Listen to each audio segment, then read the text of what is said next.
It's the Morning Star Drive 117.8. You soaring up with sky, now's the time, don't delay. I'm sitting in my ride and it's time to fly. So let's realign, just listen and fill your mind. I'm burning with desire and the passion. Nobody can stop me when I'm like this. I got my head in the zone, you know. I'm on the Morning Star Drive, you know.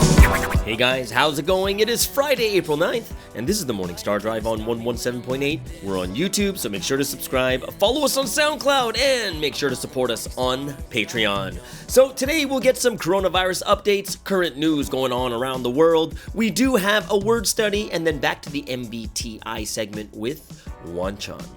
Alright guys, how are you feeling right now? Yes! It must be so relieving. Take a deep breath, guys. Take in that fresh oxygen, or if you're inside, that that freon that comes from your air conditioning. But know that after today, you will have a free weekend and you'll have an amazing time. Especially for those of us in Malaysia, we have the tour with Sunstream tonight, so we're gonna have a wild party. So really looking forward to that too. So Friday is here. Friday is here, and I know that we're going to kick it off well with a tour with Sunstream tonight at 6:30, I believe, or somewhere around that time. So we're super happy about this, but just really grateful, thankful you're starting off the day, kicking it off together here on the Morning Star Drive. So keep liking and commenting, and I want to hear from you guys and see how you're doing. Post your song requests, questions, and stories, anything, especially this week's message about remembering the past, remembering what the Lord has done for you. We do have to think about all those things even more. All right, tonight, Espresso with Sky channel has a new video coming out, so go ahead and check that out. Really happy about how the channel is growing right now, already over like 2,600 plus, right? So that's a really good sign for us over here that we are growing much faster than we actually thought in the past. So we are doing a lot of new things. All right, also on the Sunday edition, who are we going to meet? So this week we met Daniel Baker from America. He's half American and half Korean.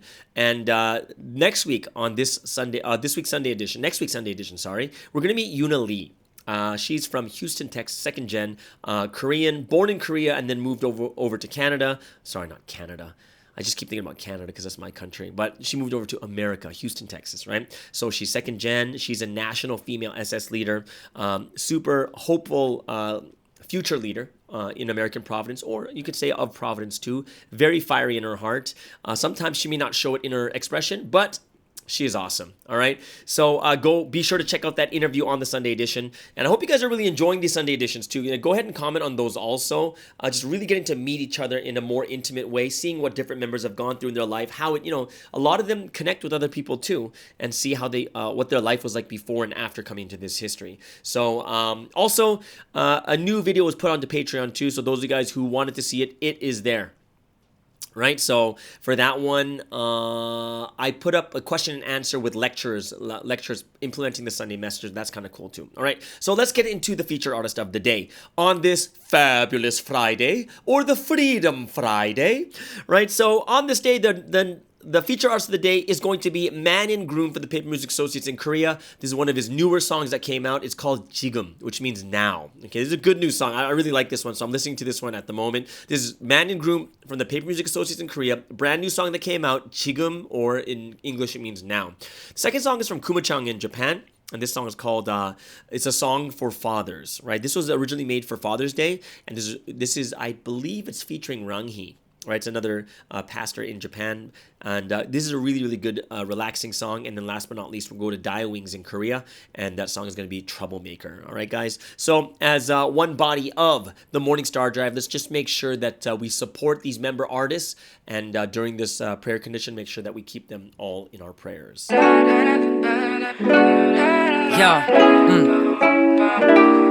흐릿했던 날씨가 이제 꽤 맑은 듯해 숨이 자꾸 날 움켜쥐고 뭐라도 해야 될 것 같은 이 느낌 so good 맨닝금 하늘 위로 가족에게 다시 전화 걸었지 난 알았다고 빛이 아냐 이제는 비밀 우린 계속 어쩌려고 친구에게 자신을 말하지 럭키 컨택 영원하지 옛날 사진처럼 우린 여전 직진 난 아직 잊지 못해 순수한 야만 꿀이지 이걸 뜯어내긴 내 신념이 단단해 그 삽 가지고는 안 돼 더 큰 걸 들고 덤벼 사실 중요하지 않아 이젠 기껏 삶이 없는 사람들의 텅 빈 시선 이상주의자인 내 현실은 고통 이어도 내 신념을 갉아먹진 않죠 나도 꽤 많은 실수를 하고 비관 적이 될 뻔했던 자신에게 미안 Sorry for my homie, really love me 하나 둘씩 알아가는 이게 재밌어 알을 깨는 것이 그때마다 두려워도 내 생각만큼 큰 일이 아니었고 그걸로 셀링 높은 파도 원해 그게 더 짜릿한 걸난 정말로 매일 밤마다 했던 내 기도가 눈 앞에 난 목적 있고 있게 하고 싶어 하늘 안에 악마들 달려들어도 하나님께 매달리네 죽을 때가 돼도 목에 매달이 달려있게 이길래 영원히 So 낮잠을 잘래 거울 아도 난 좋게 저기서 별을 달래 꿈에 다가기도 부족해 So 낮잠을 잘래 거울 아도 난 좋게 저기서 별을 꼭 달래 꿈에 다가기도 부족해 꿈에 다가기도 부족해 꿈에 다가기도 부족해 꿈에 다가기도 부족해 꿈에 다가기도 부족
예상과 빗나간 현실이 의도와 달랐던 실수가 날 집어삼킬까봐 가진 걸 빼앗아 갈까봐 마음을 닫고 눈을 감고 거짓된 주문을 걸면서 새롭게 되었다고 비참한 착각들을 하지 잠깐만 눈 감아줘 babe 어차피 시간이 흐르면 사라지겠지 찜찜해도 make it 거짓 묻어둘 거짓 Can't take it easy 눈을 감고서 귀를 닫고서 없었던 척 모르는 척 It will be alright Don't hide in bubble We're in trouble It's okay We are all troublemakers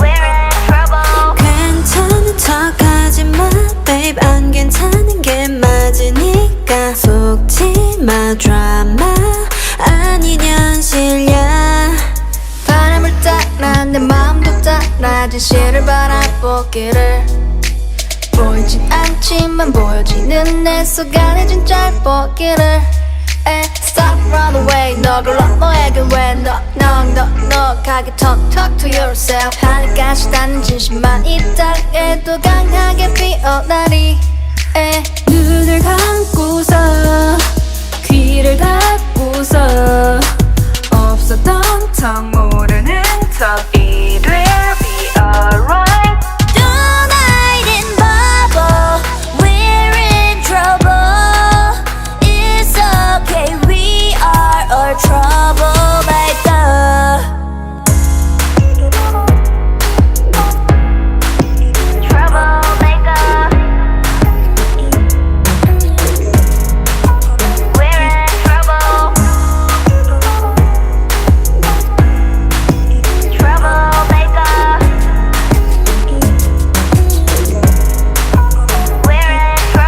진실되게 현실을 마주하길 실수를 마주하는 용기를 갖길 괜찮아 걱정은 마 걸어가는 과정이니까 It's okay we are all troublemaker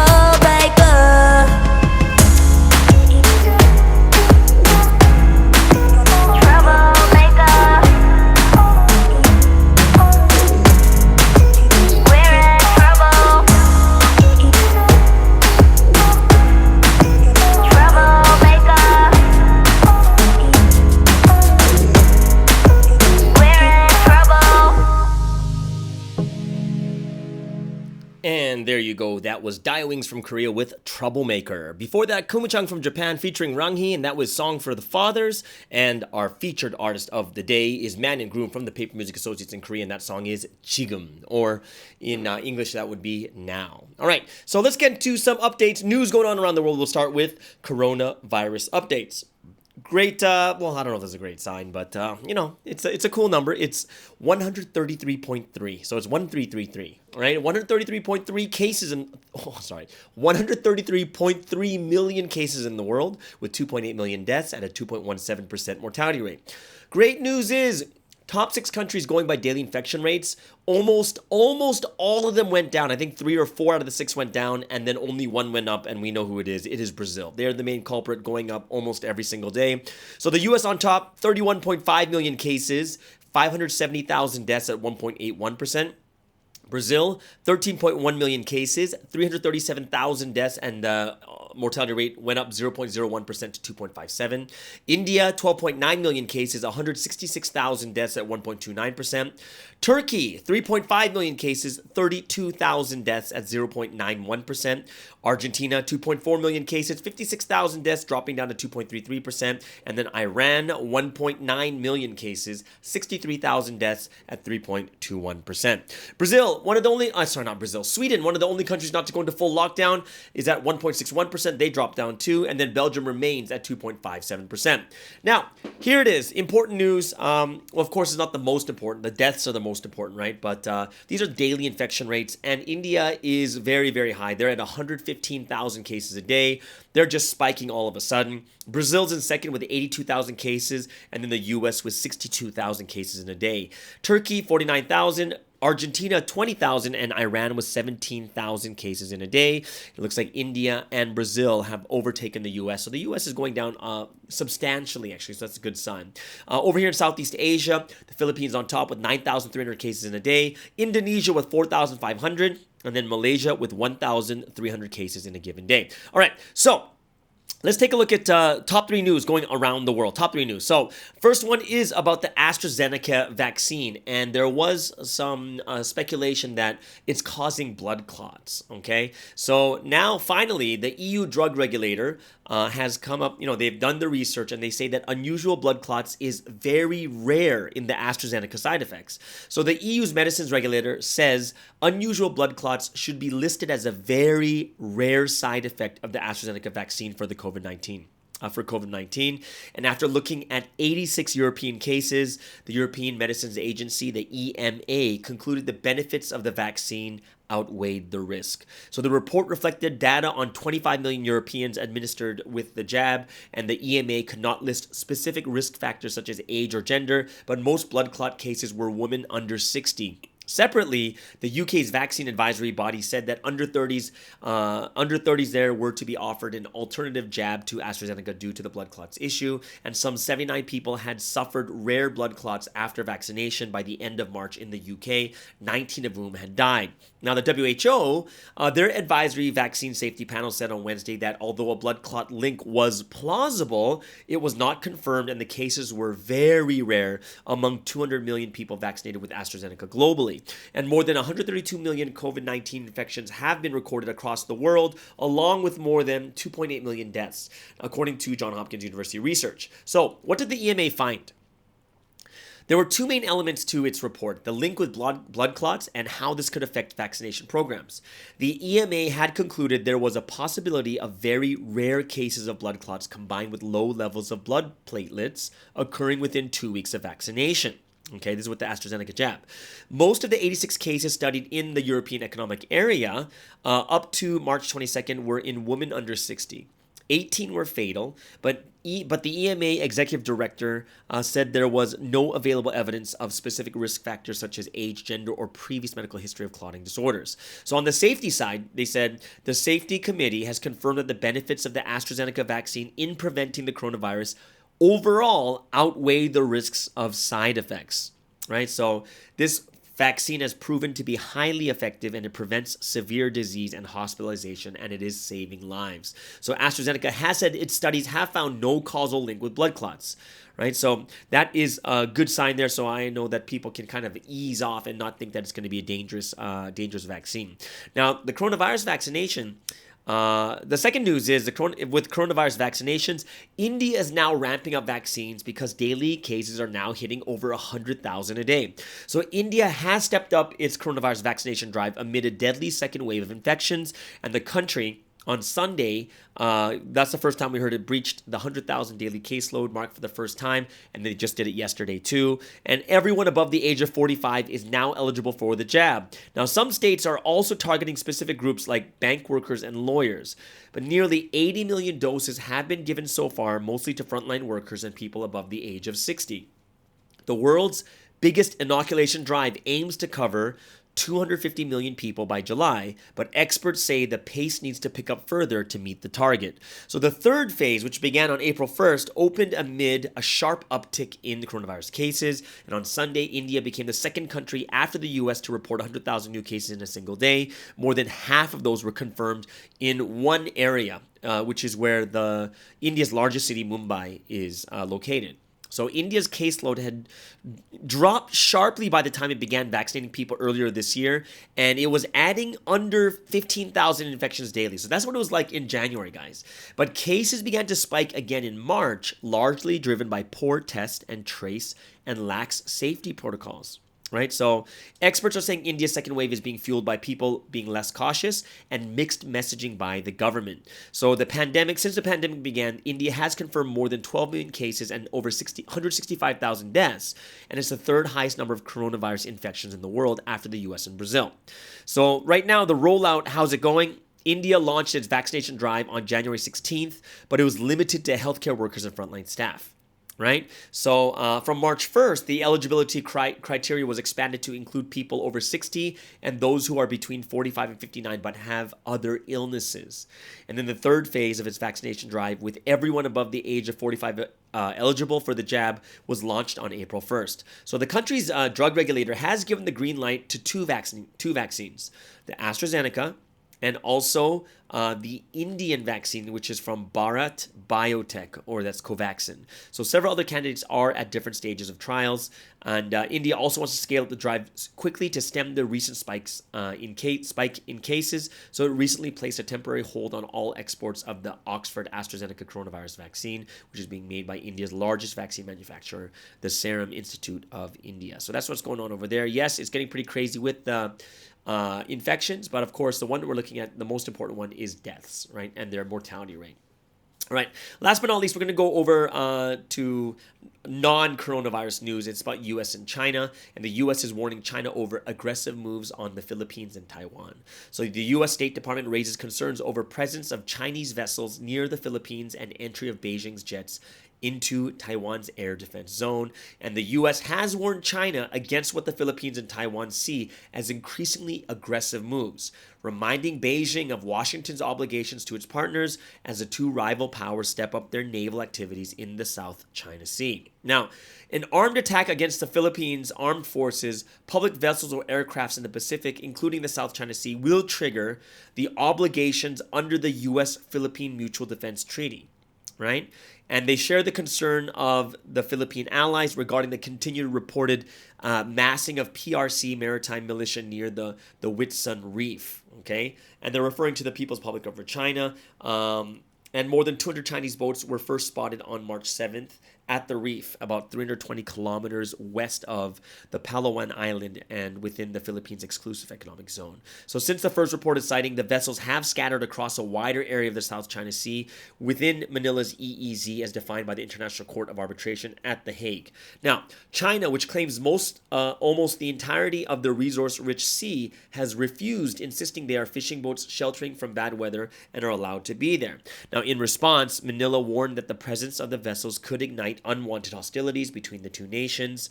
And for Taiwan, there's something called the Taiwan Relations Act. And tensions have also risen with Taiwan, which Beijing claims is part of China, with the self-governing democracy on Wednesday reporting that 15 more of the mainland's planes crossed into the island's air defense zone, and Taipei warned that it would defend itself to the very last day if necessary. So on Monday, the Chinese carrier there was a Chinese carrier also led a naval exercise near Taiwan, and Beijing said that such drills would become regular occurrences. Now, the U.S. spokesman at this time voiced concern about the Chinese move, saying the U.S. maintains a capacity to resist any resort to force or other forms of coercion that would jeopardize the security or the social or economic system of the people of Taiwan. So he's using the language from the Taiwan Relations Act, under which the U.S. is obliged to provide the island with the means to defend itself against Beijing. And the U.S. issued the latest statement as Beijing confirmed that it had tracked the USS John McCain destroyer that sailed through the Taiwan Strait on Wednesday, right? So obviously, China is firmly opposed to what the U.S. is doing, and the U.S. earlier also defended its latest naval activity, calling it a routine transit. And the ship's transit through the Taiwan Strait demonstrates the U.S. commitment to a free and open Indo-Pacific, and the U.S. military will continue to fly, sail, and operate anywhere international law allows, the U.S. Navy said in a statement. Right, so President Joe Biden has pledged to mount a robust defense of its allies, and in a rare point of continuity with his predecessor, former President Donald Trump has supported a strong response against Chinese assertiveness. Okay, so that is the 3 news today. We have 2 on the coronavirus, starting, what was the first one we did, guys? The first one we talked about the AstraZeneca vaccine not causing blood clots, or it's inconclusive. Well, the benefits outweigh the risks. So AstraZeneca is good to go in the EU. And then, of course, we talked about the vaccine drive over in India. And last but not least, it was US and China just positioning themselves over Taiwan and the Philippines. All right. So that is the news for today. And that means we're going to go into a time of praise and worship. Right? So during this time, let's have a time of praise and worship together. We're going to start with Grab Hold of the Heart, and then History of the Lord and the Holy Spirit, and then I Will Live Here in Providence. So guys, together, let's just make sure we spend this time giving glory to the Holy Trinity, worshiping the Holy Trinity, and giving praise and honor to them. So let's begin a time of praise.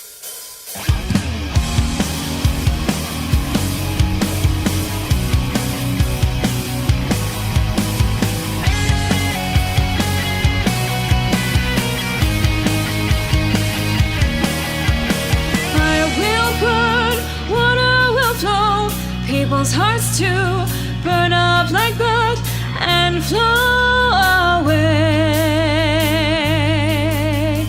When your heart's left alone, it goes to waste, thoughts end in vain. Your heart flows away. Now grab your heart and control your deeds. Lead them on to love, lead them to the Lord, pressing on.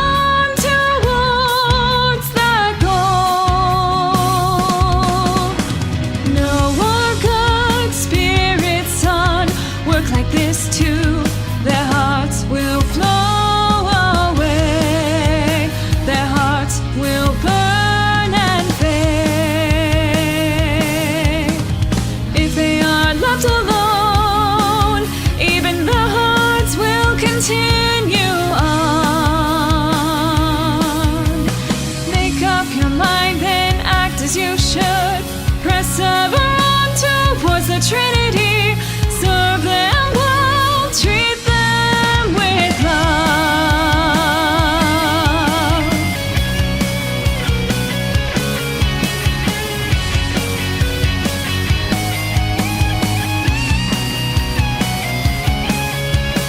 Fire will burn, water will flow, people's hearts to burn up like blood and flow away.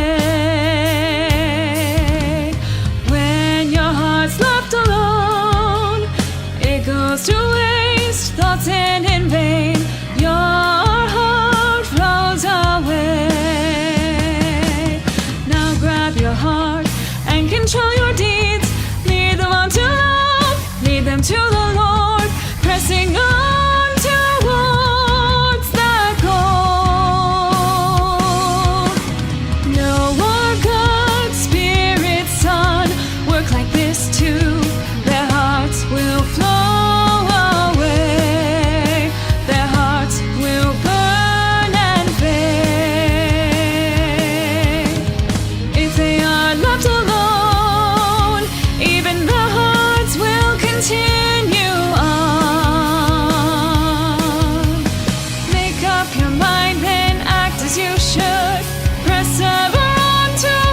Trinity, serve them well, treat them with love. Make up your mind, then act as you should.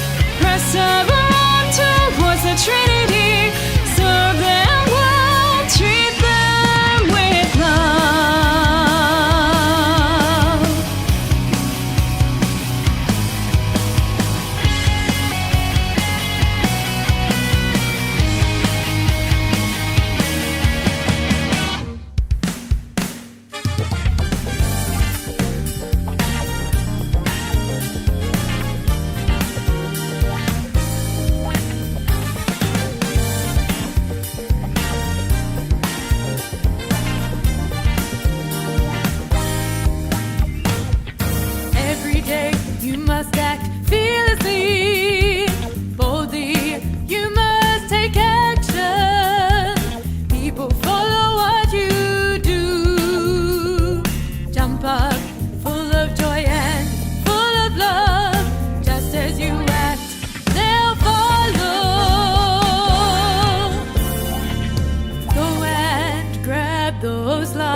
the Spirit's history. Act with faith to the end, fearless and bold. We've achieved victory. Heaven of love is before us. Give your everything, heart, will, and life. One with the Lord, you will triumph and win. We've destroyed the demons, and now glory has come after victory. We've achieved victory. Heaven of love is before us. Give your everything, heart, will, and life. One with the Lord, you will triumph and win. We've destroyed the demons, and now glory has come after victory. We've achieved victory. Heaven of love is before us. Give your everything, heart, will, and life. One with the Lord, you will triumph and win. We've destroyed the demons, and now glory has come after victory.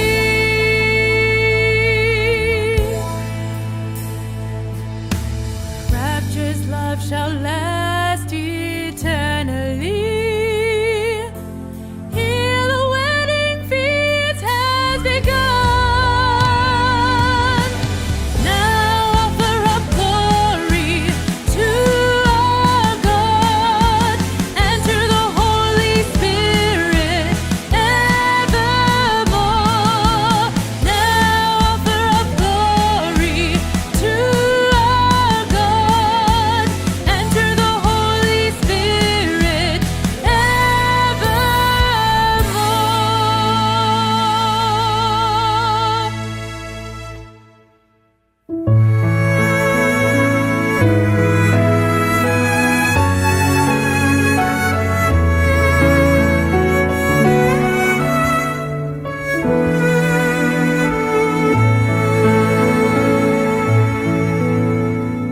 I will live here in Providence, where the truth shines forevermore.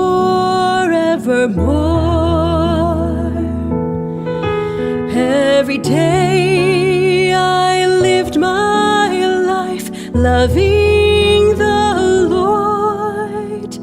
We fulfilled rapture through love. I'll live with Him forever. God fulfilled His great purpose for the earth. This new history, this is where hope and joy shine so bright. I will live here in Providence, serving the Spirit and the Son, always loving them. Now this history is my home. Since our love is eternal, I will live here evermore in the Lord's embrace.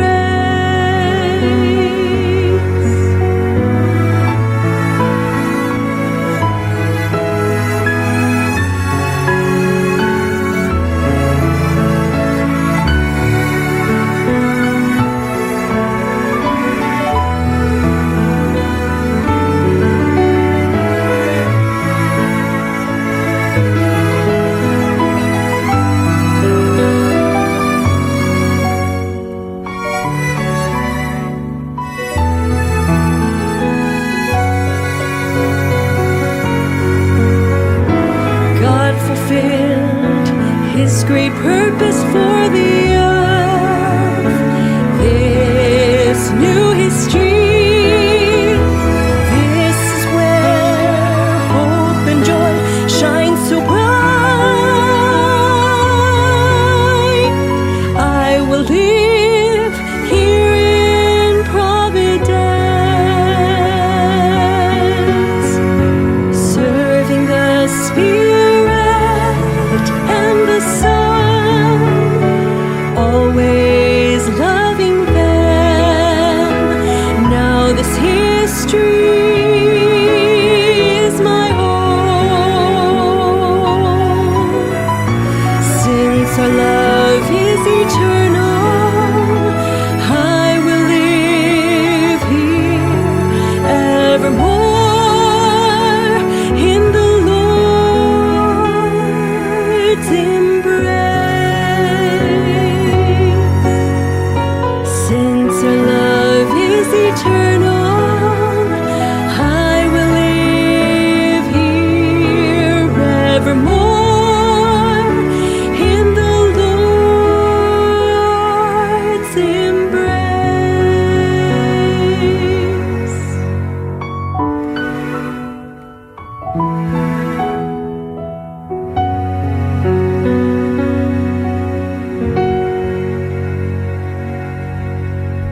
And that was I Will Live Here in Providence. Before that, History of the Lord and the Holy Spirit. And of course, Grab Hold of the Heart.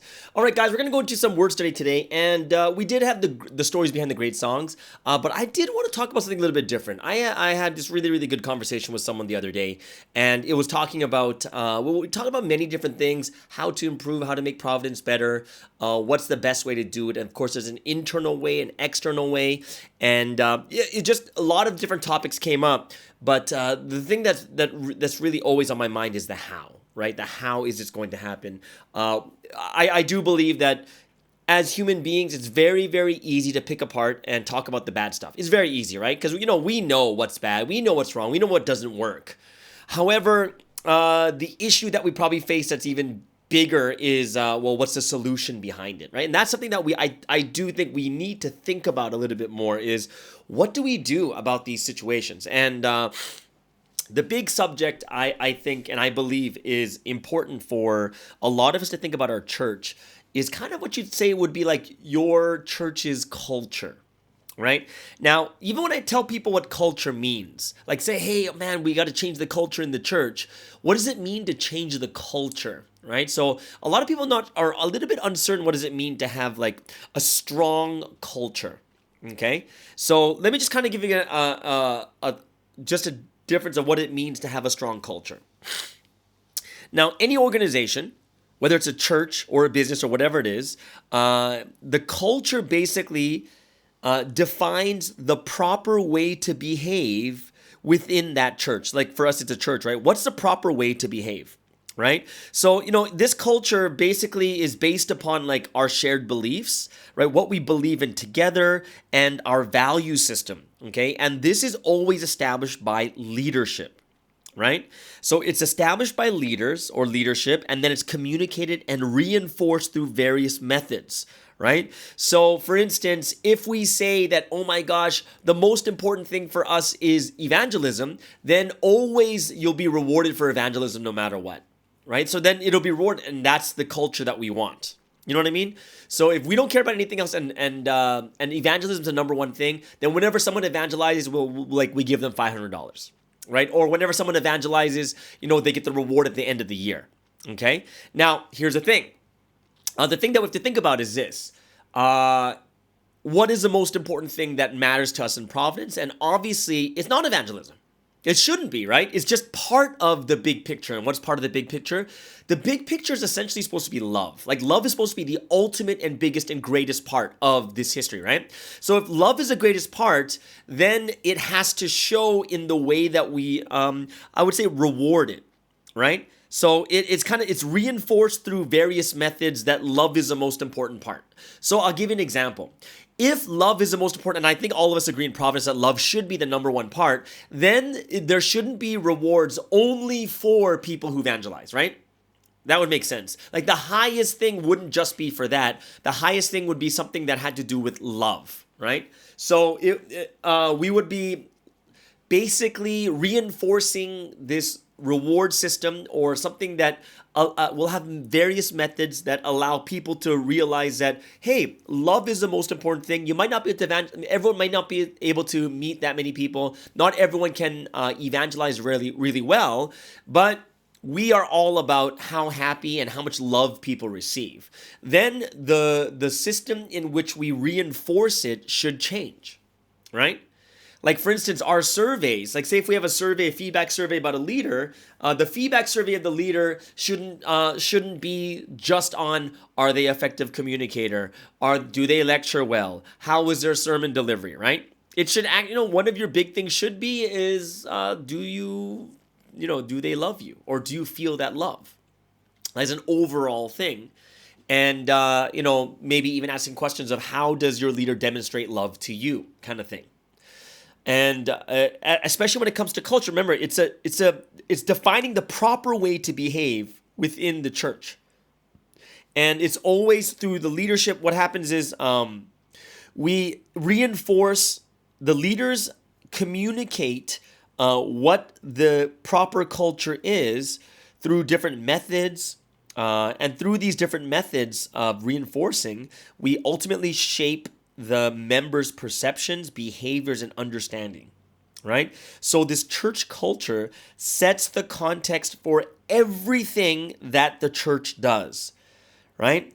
And of course, it's going to, basically, depending on what kind of organization you have, but we are in a church, right? So that is going to, we got to determine a really, really good culture, right? A strong culture, right, is interesting because among all the best companies in the world, one of the biggest common denominators is a strong culture, right, for all successful companies. So there's a consensus at the top of leadership of what your cultural priorities are, right? And those values don't focus not on individuals, but on the organization and its goals. And leadership, right, in these successful organizations or these churches, right, they basically live their cultures every day and they go out of their way to communicate this cultural identity to all the members and especially even to the new members that are coming here. And they're very clear about their values and how those values define the church and determine how the church runs, right?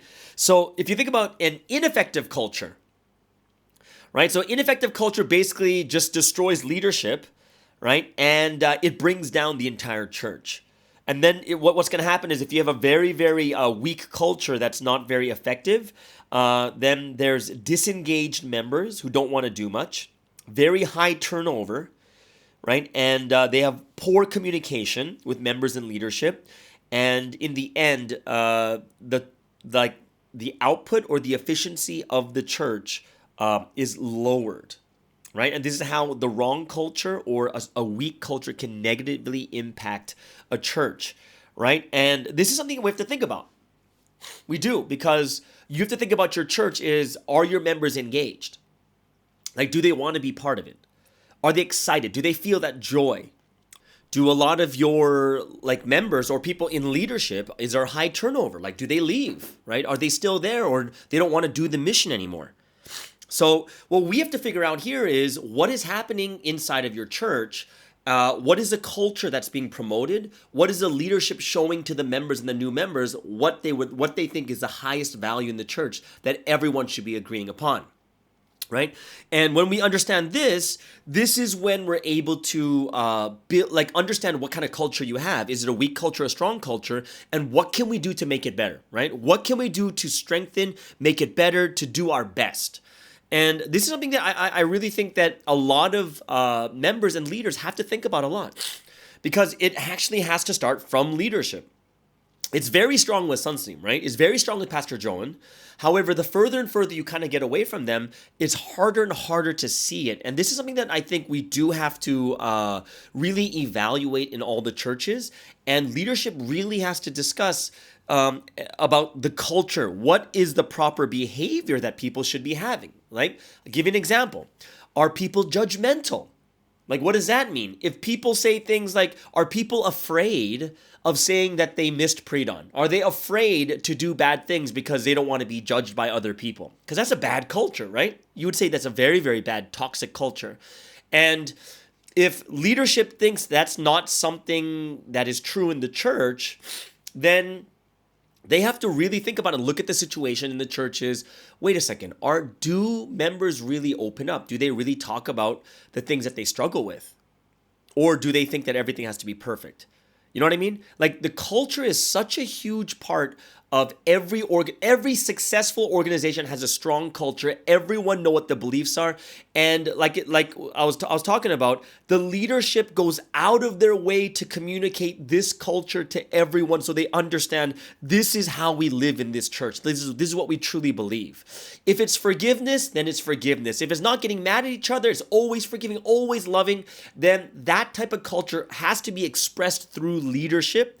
Not just through their actions, but they have to tell people constantly about it, right? This is the way we are. And are we a church that says sorry? Are we a church that acknowledges? Are we a church that is like Are we rewarding only things that you can see? You know what I mean? Or is there a reward to, everyone votes in the church? Let's pretend one for the most loving person in the church. The person that everyone feels comfortable around, or everyone is like, wow, this person just really just gives up the Lord's love. And I really like being around this person. Like, is there someone like that? Right? There should be so many rewards, not just for evangelism, right? Not just like management too. Because if we think about it, like, who decides who's the best manager, if you think about it, right? Because then if it's not really seen by other people, then and the leadership does it by themselves, they might be missing out on a lot of people who are great at management, right? And we really have to think about what culture, right? What kind of organizational culture, what kind of church culture do you have, right? Look at it right now. What are the people like? What is the development like, right? What is the performance of people? Because the performance is directly related to what? It's related to culture. Like I said, take a look at your church. What kind of culture you have? You may not know what it is, but you can tell by the result. Like, I remember those 3 big things I told you? If you are in an ineffective culture, a weak culture, number 1 is disengaged members, right? Disengaged. They're not into it. They'd rather do their own thing. Number 2 is high turnover. So you have a lot of people who are going into leadership, but they turn over, or a lot of members who come, but they don't stay, and you have a high turnover. Also, poor relations, right? Poor relations between leadership and members. Leaders say this about the members, and the members say this about the leaders, right? So this is how a bad culture can really, really affect how the church runs. Right? And we really have to understand, how can we bring in such a great culture, and what are the things that we can do to reinforce the culture that we want, right? It reminds me of like when I had my first dog, which I'm not saying we're dogs, obviously, right? But what I'm saying is, if you're teaching the dog not to poo inside the house, then when they pee or poo inside the house, you grab their head and you put it into the pee, so they smell it, and then you hit them, so that they understand through that sense. You smell the pee and then you hit them, then they know it's wrong. However, if you put their nose into the pee and then hit them, and then you feel sorry for them, it's like, oh, come here, then basically you destroyed that reinforcement, like saying it's okay. You know what I mean? So we have to find a way to reinforce and have a good culture, so that we're reinforcing what we're really saying with our lips. But it's hard to say, we want this type of culture, but we don't really show them what we really want. Do you know what I mean? We have to be those that allow people to know that it is important. That we're not just rewarding people who evangelize the most. We are not just rewarding people where we see them at pre-dawn the most. But we're rewarding people for things that really, really matter. Right? People who people who feel the most comfort, who are the most loving, the people who are the best managers, the people who are behind the scenes on tech or what these other different areas where everyone is exerting and expressing their love through different forms and ways, right? And we really have to become those that understand the culture that we're bringing in. Because we know with our lips what kind of culture we're supposed to have. We have it in our minds, but if it's not already set inside the church, if the church culture is not strong, what's going to eventually happen is what people are just going to follow actions because it's not reinforced. We have to have a follow through. So I hope it's something that everyone can really think about is how can we live the life the right way, the proper way more than anything else, right? So that's kind of the thing that was been in my mind. Just had great conversation the other day. So I hope that you guys can also discuss this, whether you're in leadership or whether you're members, what kind of culture are we bringing into our church and are we really enforcing it properly in various different methods? Okay. So that is kind of the word study, but it's kind of more like my thoughts for the week because, that's my thoughts for the week. It's something I thought was really, really important. So I hope that you guys really enjoyed that. Write down in the comments what you think about that too. All right, so it is Friday, guys. It's the last day, so we have the musical Friday. So what's on this musical Friday? We are going to do from the musical an animation from Disney called Moana, and this song is called How Far I'll Go, right? So this is a 2016 Disney animated feature, and it's a power ballad. And interestingly, it's written and produced by Lin-Manuel Miranda, which is the guy who did Hamilton, right? The musical Hamilton, and this great song. I hope you guys. Well, it's really great because it's from a Canadian singer named Alessia Cara. Yeah, because she's Canadian. But yeah, I hope you guys really enjoy. This is from the Moana Disney animation. The song is called How Far I'll Go. I've been staring at the edge of the water long as I can remember, never really knowing why. I wish I could be the perfect daughter, but I come back to the water no matter how hard I try. Every turn I take, every trail I track, every path I make, every road leads back to the place I know where I cannot go, where I long to be. See the line where the sky meets the sea, it calls me, and no one knows how far it goes. If the wind in my sail on the sea stays behind me, one day I'll know. If I go, there's just no telling how far I'll go. I know everybody on this island seems so happy on this island. Everything is by design. I know everybody on this island has a role on this island, so maybe I can roll with mine. I can lead with pride, I can make us strong. I'll be satisfied if I play along, but the voice inside sings a different song. What is wrong with me? See the light as it shines on the sea, it's blinding, but no one knows how deep it goes. And it seems like it's calling out to me, so come find me and let me know what's beyond that line. Will I cross that line? The line where the sky meets the sea, it calls me, and no one knows how far it goes. If the wind in my sail on the sea stays behind me, one day I'll know how far I'll go.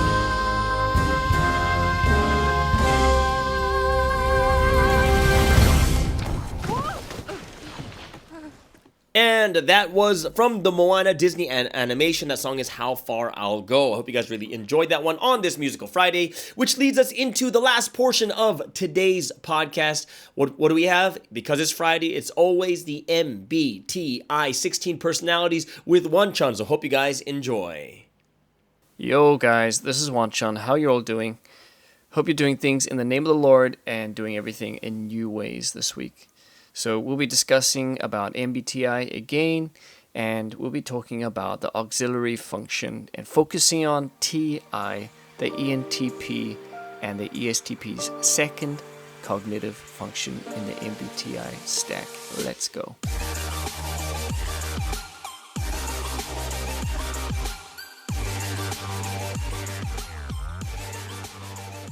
Cool. So remember, the ENTP and the ESTP, their dominant function is either NE or SE. And those characteristics, this cognitive function is characterized by an open, trusting attitude to the world, a strong need to have exciting or stimulating activities, and a tendency to chase interesting opportunities over, instead of routine. So of course, the dominant function, so that first cognitive function in the stack, it can't just do everything by itself, right? So that's why we have its co-driver, the auxiliary TI. So auxiliary is in that second position underneath the dominant. And this auxiliary, nicknamed advisor, it helps that dominant function not get too extreme, and it kind of gives it condition and conditions to meet and criteria so that it balances it and reins it in. So, for example, you can be open and trusting, but you need to exercise good judgment, and you can enjoy exciting, stimulating activities, but not at the expense of your health or being harmful to you in some way or others. And you can take advantage of opportunities, but also take time to appreciate what you have, right? So you can see how they kind of should balance one another. So, the ENTP and the ESTPs, this is all aimed at you guys today. So since the SE, the ESTP, the dominant, and NE, ENTP is dominant, they need and they also want openness and freedom to move around and do what they want to do. And that introverted auxiliary TI, so this is their second cognitive function, introverted thinking, TI, is there so that it can kind of anchor this NE or SE cognitive function, kind of running around and just like, okay, yeah, you can do those sort of things, but remember these things, right? Like you can roam around as much as you can in this territory, but, not outside of it. So, TI, it offers SE and NE kind of a critical judgment on things and on situations. So SE, NE, ESTPs, and ENTPs, dominant function. They're perceiving functions, right? Intuition, sensing. And so they gather in the info, whereas TI, it processes and it systematically analyzes and kind of makes judgment or conclusions on that data. So those that are immature, so getting into the kind of immature ones, where you haven't developed it, fully and maturely yet, as ESTPs, they tend not to want to feel restricted. And the immature ENTPs, they don't want to stop the flow of inspiration coming. But, the immature, they may have those kind of insecurities and those triggers can be triggered by the advisor, that auxiliary function. So, I just want to do all these things. Like imagine them as people, right? And then you have this person saying, hey, like just don't forget these things. So it can kind of, get triggered like a person. And, trying to rein in or balance or offer advice and help address any of those dominant function dysfunctions, and just trying to keep it from being extreme, that dominant function can reject the advice from that auxiliary function. So number one, the dominant, in the first place, they can reject the second place advice. So, in the end, though, no matter what, the auxiliary still has a high influence, and its behavior will still be seen through you either way, whether it's rejected or not. And, the ESTP and the ENTP, they, just like anybody, you can say any of the 16 types, they're comfortable mostly in that, most in their dominant function role. So when you reject it, you'll see it by They'll be unwilling to kind of slow down or think ahead, and they just kind of rely on their dominant function, and they'll ignore contradictions or their inconsistencies in their own belief system. And they can try to justify or make up excuses instead of just fixing their current course of action. They'll be unable to recognize their own faulty logic or bad decision making, and they will look down on those who, more considering and contemplative of what they're doing. But, okay, so those are the immature, right? But there's a time when, you feel that really strong urge to start developing that auxiliary function. So for everybody, it's the same. And often for anybody, you can kind of like overindulge or like get into it and just obsess over that second cognitive function. And, it can cause grief to yourself. And, developing of that function, it means that you really gradually incorporate it into the sense of yourself and slowly become more conscious of using it properly. However, the struggle, there's always that struggle that's there to starting to make it yours, and that gradual awareness that takes place. It takes time, and you become susceptible in some ways, and sometimes to being taken over by a grip situation. We talked about that demon grip with that inferior function taking over when the health of your dominant function kind of gets unhealthy. So it can look like this, where you start to kind of quickly jump into over simplistic conclusions, or you're overconfident or even arrogant in your own intelligence.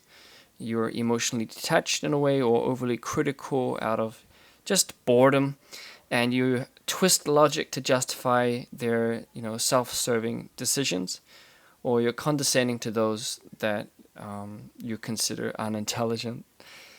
Okay, so that's the second type of person, when you're really focusing on trying to develop that second, your advisor cognitive function. You still don't have that balance. But, there's the third, position where you finally get that support from the auxiliary function. And those two main functions, the dominant, the advisor, the auxiliary, they're working together really, really well. And you're put in that kind of concentrative effort into making it, and then you should have this kind of healthy TI expression that kind of shines through.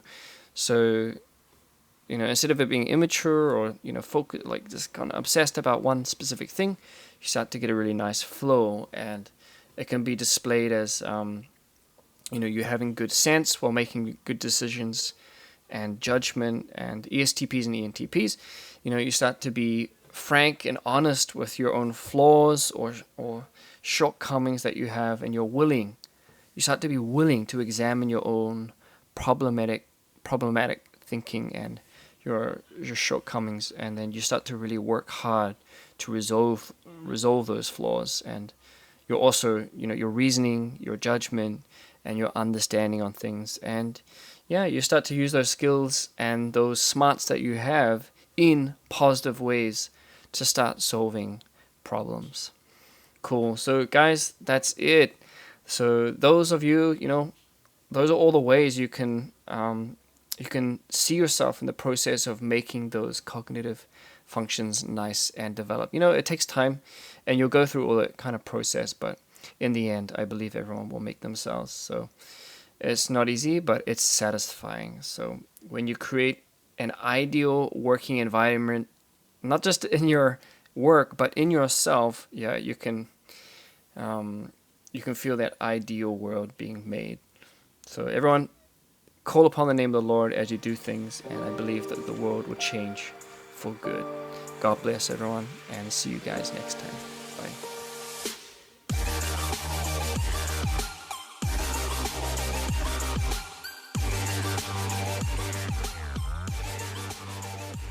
And there you go. That is the last segment for just not today, but also for the entire week. That was the MBTI 16 Personalities with Wonchun. Hope you guys enjoyed it. Have an amazing time, guys. It's the weekend. Enjoy it. Relax. Just you know, you've worked hard all week, and now it's time to play hard. Everyone, have an awesome week. Tonight, remember, we have the Espresso with Sky, but those of you in Malaysia, of course, we have our tour with Sunstein. And then on Sunday, we have the Sunday edition with Yuna Lee over there in Houston, Texas. And then we'll see you guys again on Monday on the Morning Star Drive on 117.8.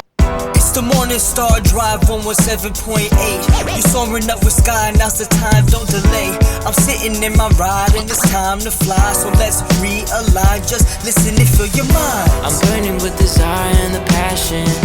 Nobody can stop me when I'm like this. I got my head in the zone, you know.